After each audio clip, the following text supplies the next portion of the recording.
So bore साहब ने ये 2 पॉइंट दिए थे। Only certain special orbit known as discrete orbits of electrons are allowed inside the atom. So एक atom के अंदर यही कुछ सुने जाने वाला यानी स्पेशल ऑर्बिट होते हैं जिनको डिस्क्रीट ऑर्बिट कहते हैं। फिर दूसरा point, while revolving in discrete orbits the electrons do not radiate energy. So इस डिस्क्रीट ऑर्बिट में जब भी इलेक्ट्रॉन घूमते हैं तो वो एनर्जी का रेडिएट नहीं करते हैं, इसीलिए एक एटम का जो स्ट्रक्चर होते हैं वो भी ठीक ठाक रहते हैं।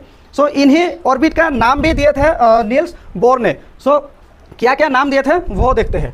तो नील्स बोर के हिसाब से भी रदरफोर्ड के तरह एक एटम में न्यूक्लियस होते हैं जिनमें पॉजिटिवली चार्ज पार्टिकल रहते हैं। इनके सारे तरफ कुछ गिने सुने यानी स्पेशल ऑर्बिट होते हैं जिसको डिस्क्रीट ऑर्बिट कहते हैं। कुछ ही ऐसा ऑर्बिट होते हैं, बहुत सारा नहीं होते हैं। सो इनका जो नाम दिया था, पहला जो ऑर्बिट था इनका नाम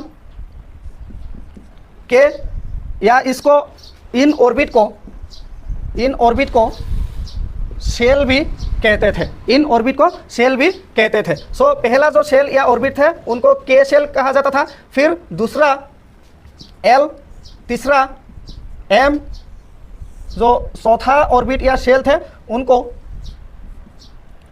एन ऐसे नामकरण किया गया था। यानी इसको हम लोग एन इक्वल 1 2 3 4 ऐसे भी या तो के एल एम एन या 1 2 3 4 ऐसे इनका नंबरिंग किया जाता है। और ये होता है एक एटम का जो स्ट्रक्चर, इनका न्यूक्लियस है। और हमेशा ये जो सेल होते हैं या ऑर्बिट होते हैं, इन्हीं ऑर्बिटों में इलेक्ट्रॉन घूमते रहते हैं और घूमते समय कभी भी एनर्जी रेडिएट नहीं करते हैं। सो ये था एटॉमिक मॉडल।